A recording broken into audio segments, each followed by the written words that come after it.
my dears, and welcome back to my corner of the internet. I'm Shannon, and tonight we're going to be reading some more of The Great Gatsby. This is a really long chapter, so I think I'm going to break it into two parts.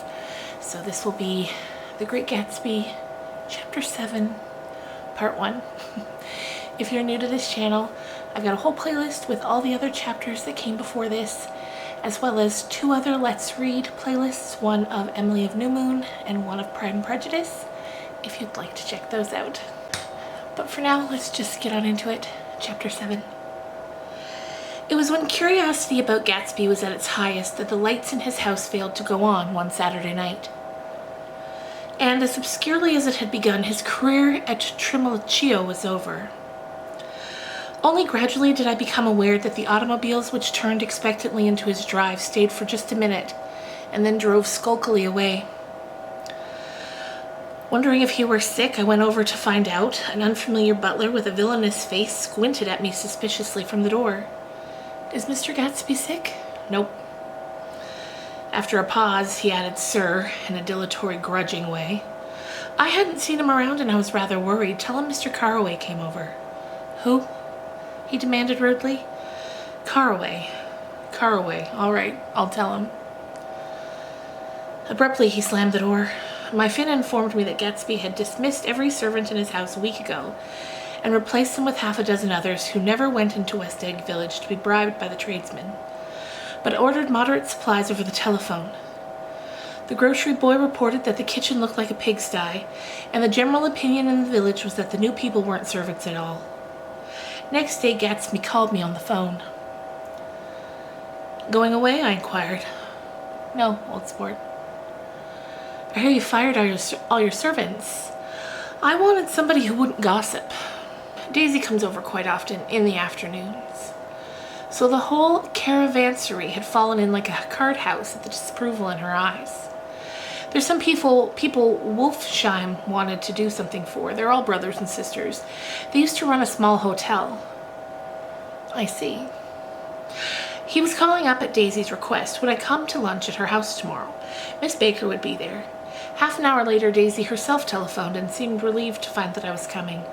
Something was up, and yet I couldn't believe that they would choose this occasion for a scene, especially for the rather harrowing scene that Gatsby had outlined in the garden.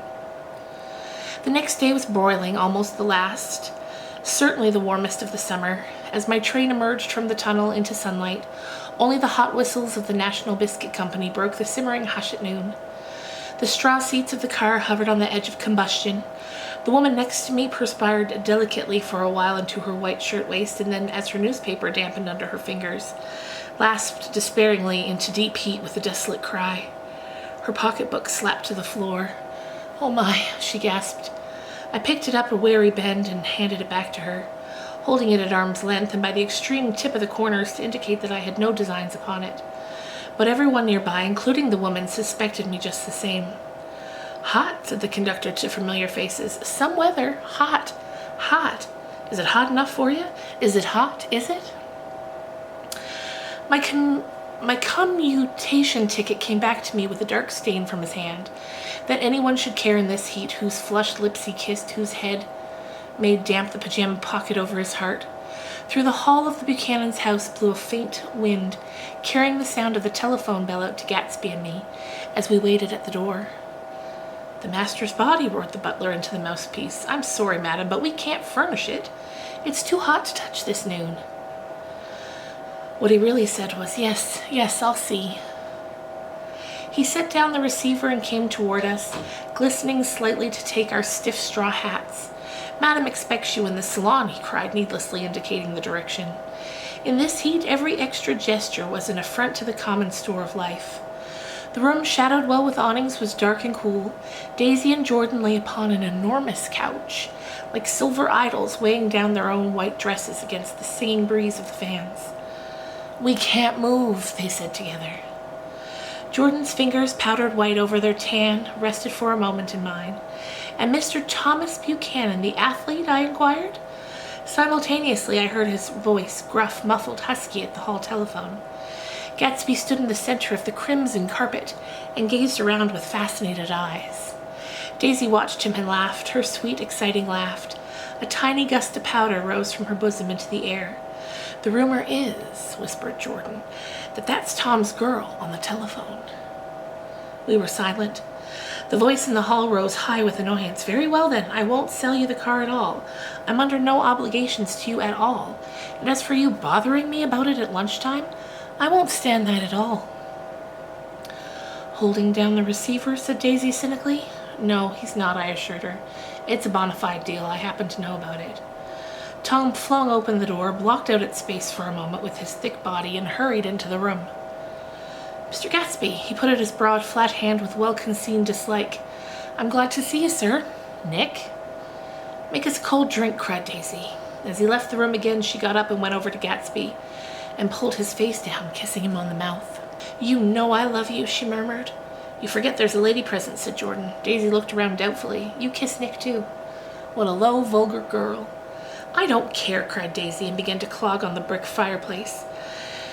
Then she remembered the heat and sat down guiltily on the couch just as a freshly laundered nurse leading a little girl came into the room. "Blessed precious," she crooned, holding out her arms. "Come to your own mother that loves you."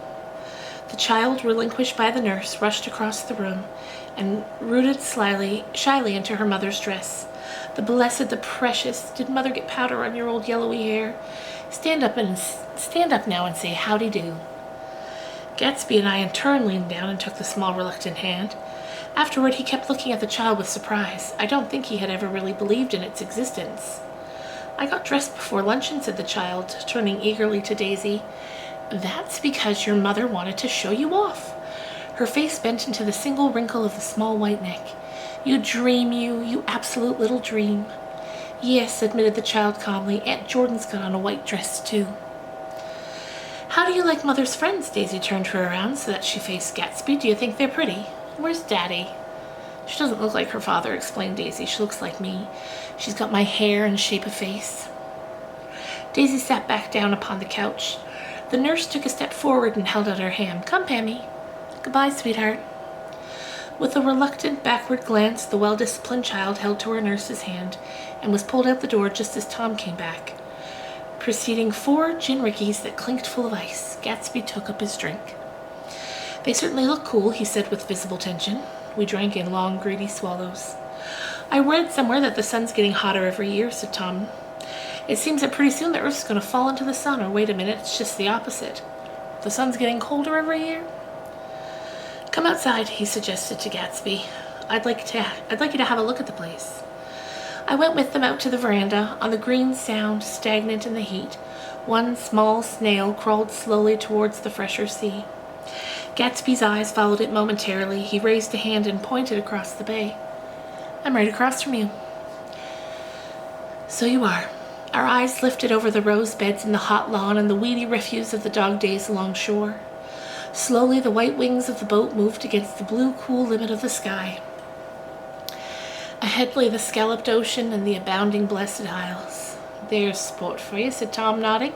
"I'd like to be out there with him for about an hour." We had luncheon in the dining room, darkened too against the heat, and drank down nervous gaiety with the cold ale.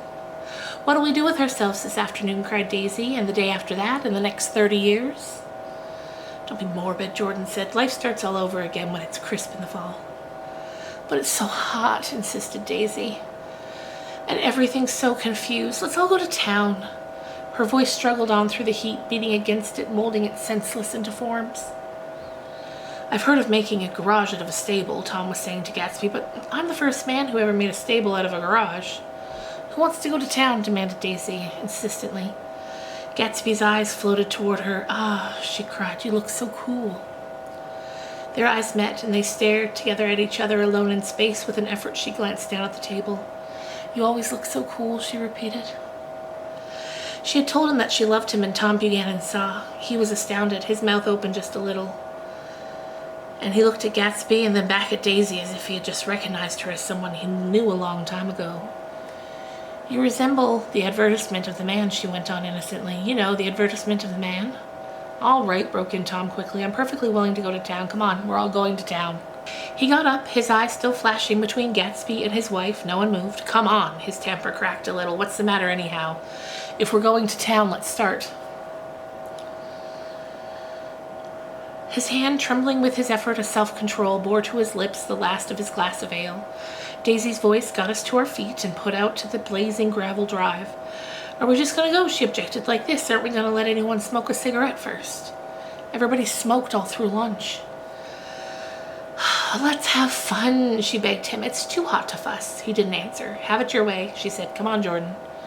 They went upstairs to get ready while we three men stood there shuffling into the hot pebbles with our feet. A silver curve of the moon hovered already in the western sky. Gatsby started to speak, changed his mind, but not before Tom wheeled and faced him. Have you got your stables here? Asked Gatsby with an effort. About a quarter-mile down the road. Oh. A pause. I don't see the idea of going to town, broke out Tom savagely. Women get these notions in their heads. Shall we take anything to drink? Called Daisy from an upper window. I'll get some whiskey, answered Tom. He went inside. Gatsby turned to me rigidly. I can't say anything in this household sport. She's got an indiscreet voice, I remarked. It's full of... I hesitated. Her voice is full of money, he said suddenly. That was it. I'd never understood it before. It was full of money. That was the inexhaustible charm that rose and fell in it, the jingle of it, the cymbal song of it. High in a white palace, the king's daughter, the golden girl. Tom came out of the house, wrapping a quart bottle in a towel, followed by Daisy and Jordan, wearing small tight hats of metallic cloth and carrying light capes over their arms. Shall we go in my car? Suggested Gatsby. He felt the hot green leather of the seat. I ought to have left it in the shade. Is it standard shift? Demanded Tom. Yeah. Well, you take my coupe and let me drive your car to town. The suggestion was distasteful to Gatsby. I don't think there's much gas, he objected. Plenty of gas, said Tom boisterously. He looked at the gauge. And if it runs out, I can stop at a drugstore. You can buy anything at a drugstore nowadays. A pause, followed by this apparently pointless remark. Daisy looked at Tom, frowning, and an indefinable expression, at once definitely unfamiliar and vaguely recognizable, as if I had only heard it described in words, passed over Gatsby's face. Come on, Daisy, said Tom, pressing her with his hand towards Gatsby's car. I'll take you in this circus wagon. He opened the door, but she moved out from the circle of his arm. You take Nick and Jordan. We'll follow you in the coupe. She walked close to Gatsby, touching his coat with her hand. Jordan and Tom and I got into the front seat of Gatsby's car. Tom pushed the unfamiliar gears tentatively, and we shot off into the oppressive heat, leaving them out of sight behind. Did you see that? Demanded Tom. See what? He looked at me keenly, realizing that Jordan and I must have known all along. You must think I'm pretty dumb, don't you? Perhaps I am, but I have an almost second sight sometimes that tells me what to do. Maybe you don't believe that, but science... He paused. The immediate contingency overtook him, pulled him back from the edge of theoretical abyss. I've made a small investigation of this fellow, he continued. I could have gone deeper if I'd known. Do you mean you've been to a medium? Inquired Jordan. What? Confused, he stared at us as we laughed. A medium? About Gatsby? About Gatsby? No, I haven't. I said I've been making a small investigation of his past, and you found he was an Oxford man, said Jordan helpfully. An Oxford man? He was incredulous. Like hell he is. He wears a pink suit. Nevertheless, he's an Oxford man. Oxford, New Mexico, snorted Tom contemptuously, or something like that. Listen, Tom, if you're such a snob, why did you invite him to lunch? Demanded Jordan crossly. Daisy invited him. She knew him before we were married, God knows where. We were all irritable now with the fading ale and aware of it as we drove for a while in silence. Then Dr. T.J. Eckelberg's faded eyes came into sight down the road. I remembered Gatsby's caution about gasoline. We've got enough to get us to town, said Tom. But there's a garage right there, objected Jordan. I don't want to get stalled in this baking heat. Tom threw on both brakes impatiently, and we slid into an abrupt, dusty stop under Wilson's sign. After a moment, the proprietor emerged from the interior of his establishment and gazed hollow-eyed at the car. Let's have some gas, cried Tom. What do you think we stopped for, to admire the view? I'm sick, said Wilson. Been sick all day. What's the matter? I'm all run down. Well, shall I help myself? Tom demanded. You sounded well enough on the phone. With an effort, Wilson left the shade in support of the doorway and, breathing hard, unscrewed the cap of the tank. In the sunlight, his face was green. I didn't mean to interrupt your lunch, he said, but I need money pretty bad, and I was wondering what you were going to do with your old car. How do you like this one? Inquired Tom. I bought it last week. It's a nice yellow one, said Wilson as he strained at the handle. Like to buy it? Big chance, Wilson smiled faintly. No, but I could make some money on the other. What do you want money for all of a sudden? I've been here too long. I want to get away. My wife and I want to go west. Your wife does, exclaimed Tom, startled. She's been talking about it for 10 years, and now she's going whether she wants to or not. I'm going to get her away.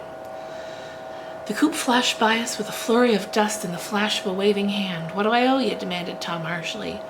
I just got wised up to something funny the last 2 days, remarked Wilson. That's why I want to get away. That's why I've been bothering you about the car. What do I owe you? $1.20. The relentless beating heat was beginning to confuse me, and I had a bad moment there before I realized that so far his suspicions hadn't alighted on Tom. He'd discovered that Myrtle had some sort of life apart from him in another world, and the shock had made him physically sick. I stared at him and then Tom, who had made a parallel discovery less than an hour before, and it occurred to me that there was no difference between men in intelligence or race, so profound as the difference between the sick and the well. Wilson was so sick that he looked guilty, unforgivably guilty, as if he had just got some poor girl with child. I'll let you have that car, said Tom. I'll send it over tomorrow afternoon. That locality was always vaguely disquieting, even in the broad glare of afternoon, and now I turned my head as though I had been warned of something behind. Over the ash heaps, the giant eyes of Dr. Chi.J. Eckelberg kept their vigil, but I perceived after a moment that the other eyes were regarding us with peculiar intensity from less than 20 feet away. In one of the windows over the garage, the curtains had been moved aside a little, and Myrtle Wilson was peering down at the car. So engrossed was she that she had no consciousness of being observed.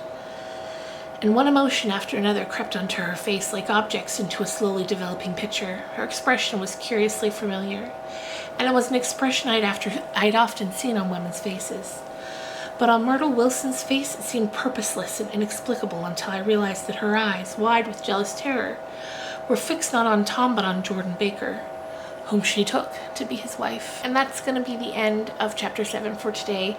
That's the first 12 pages, and then the next part of this video will come in a couple days and it'll be the final 21 pages. That seemed like the natural break. I didn't want to just keep going and then end at the end of a sentence without a natural break. So I hope you enjoyed, and yeah, get ready for a longer read next time. Thanks so much for watching, guys. Bye.